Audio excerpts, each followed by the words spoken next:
All right, so recently Adidas retroed a pair of sneakers that was previously probably the most comfortable pair of sneakers I've ever tried on. And this was before the Adidas UltraBoost came out. So let's go ahead and get into the video on these guys.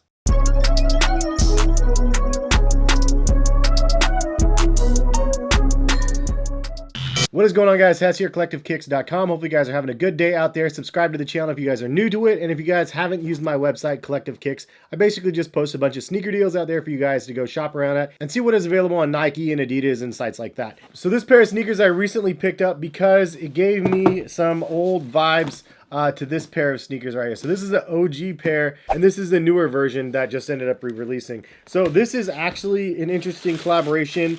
Human Made actually did a collab with Adidas on this and created these.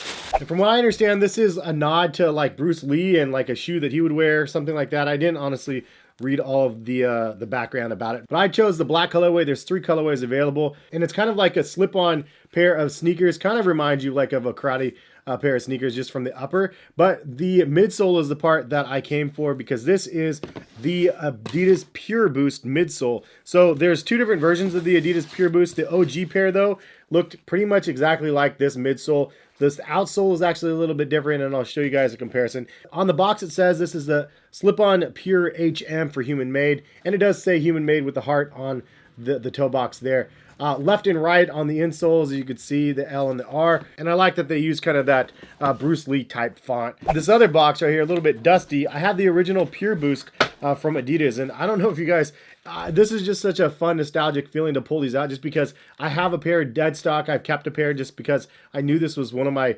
favorite pair of sneakers that like released, and it changed kind of my momentum of what I appreciated on my feet, and it really introduced me to what Adidas had to offer. So this is the Adidas Pureboost, and the first version says it came out, or this one was created in 2014. Is that long ago? That's insane to me.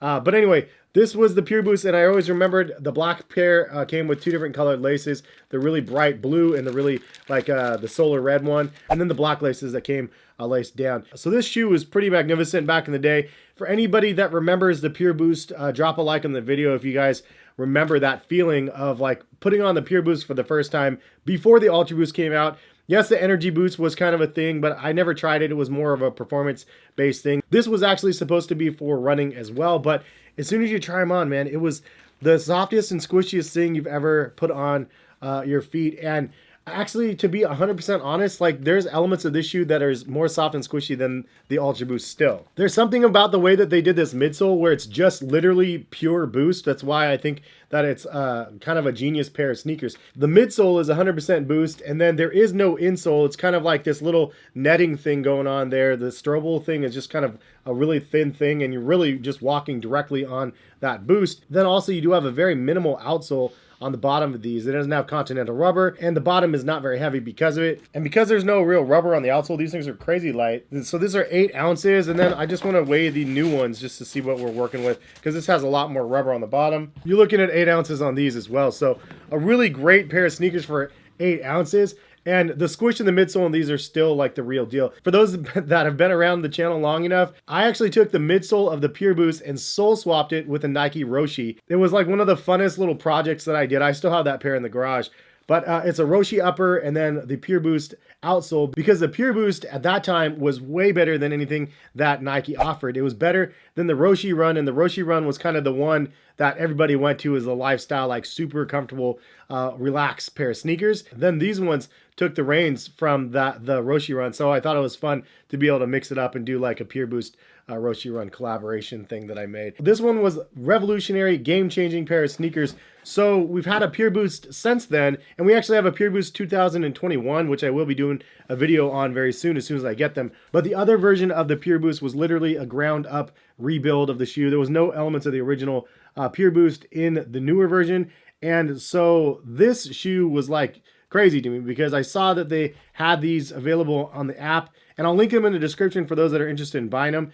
But anyway, I was like, whoa, no way. It's actually the Pureboost midsole from the OG joints. So they actually really redid it, dudes. And I gotta say, holding them side by side and squishing them, it's the same sort of craziness. It's super, super good. And for those also wondering, the midsole of the shoe absolutely has that old feeling back when you first tried on these guys right here. It's such a crazy soft, squishy feel. I even had to pull out another pair from the garage. So this is the one that I leave in the garage at all times, just in case I want to go back to it. But this is, I don't even think this is a Pureboost 2. They had a different name at the time. It was kind of a weird transition, but it had a detached tongue on it.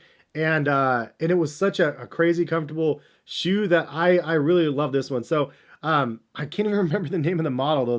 That's insane to me. Any which way, I tried these on side by side and I was like, no way, dude. The midsole feel and everything, it just gave me that nostalgic feeling of when I tried them on years and years ago. And it was just as good in the midsole. Now, since then, obviously we have had leaps and bounds of crazy amounts of cushioning technology sneakers out there. Adidas has had the UltraBoost 21, which is crazy, crazy big, but a boost on them. And those things are really good also. But a lot of the shoes nowadays are a little bit wider, especially with this crazy soft squishy feel. You have to have kind of a wider platform so you don't have like a stability issue in the shoe. So when you do put these on, it is a little bit different because you're like, whoa, now I see why everything went in the direction it did, is a wider platform, because you do feel a little bit wobbly in these comparatively to some of the other things out there. For those people like myself that have wider feet, this is interesting because it's so narrow comparison to some of the newer products that have come onto the market since then. So I find that kind of interesting because when I first bought them, I was just like gung-ho. I was like, they're amazing. And now in retrospect, they are amazing, but I need a wider platform on these to make these a little bit more comfortable. So Adidas, make a wider version of the Pureboost and it will be my go-to casual sneaker, because it was just such an incredible pair of sneakers, how it really introduced me to the lifestyle segment of soft, squishy, cloud-like Boost feel. And then you fast forward and the UltraBoost came out. The overall look of the UltraBoost was really good, just had a really nice aesthetic to the shoe. So then that one kind of just took off as the go-to for sneakerheads as well as just regular people out there. Anyway, that's a long intro for this sneaker right here. You can see the outsole traction has a really cool pattern on it, and it's very, very similar to the Pureboost. You do have a little thumb spot right up here like you do on the, is that, you can't call it, did I call it your thumb? Your big toe thumb. And then you also do have that segmented like little heel part here. This is a thicker rubber. It's definitely like probably 2 times or so thicker than the rubber on the original one. So just throwing that out there. Also, you can't see the boost through here, so this thing is actually all the way through. I think the upper is kind of where this thing may lack, just because for the price point of $160, it's so incredibly thin, but also it's delivering something a little bit different than your traditional shoes. So I respect what they're offering with that. I do like that there is some stretch material here for the tongue, so you can definitely stretch it out a little bit to put it on, but it just looks really kind of awkward on feet. I don't love the look of this version on feet because it is kind of like the little sock moccasin sort of thing going on here.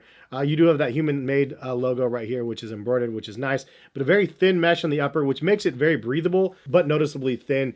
So durability may be an issue in the future.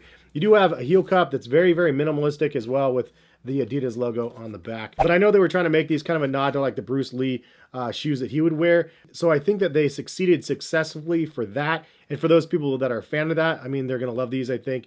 But I think overall, the mass appeal is not going to be focused on these shoes because of that. However, if you are, like myself, geeked up about that Pureboost coming back, it's something that can satiate your palate until they maybe release a Pureboost again to be able to bring back. It's just fun for me to be able to see them recreate something that you know and love from back in the day. And it's just like Nike capitalizes on their retros all the time.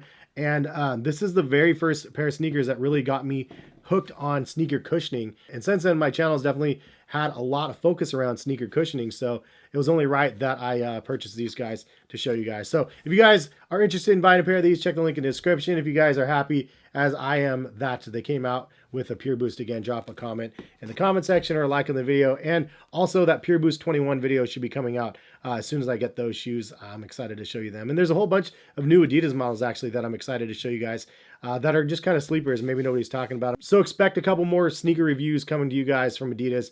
But thank you guys for stopping by and watching. Hopefully you guys enjoyed. Have a good rest of the day out there, and maybe we'll see you guys back for some more videos. All right, peace guys.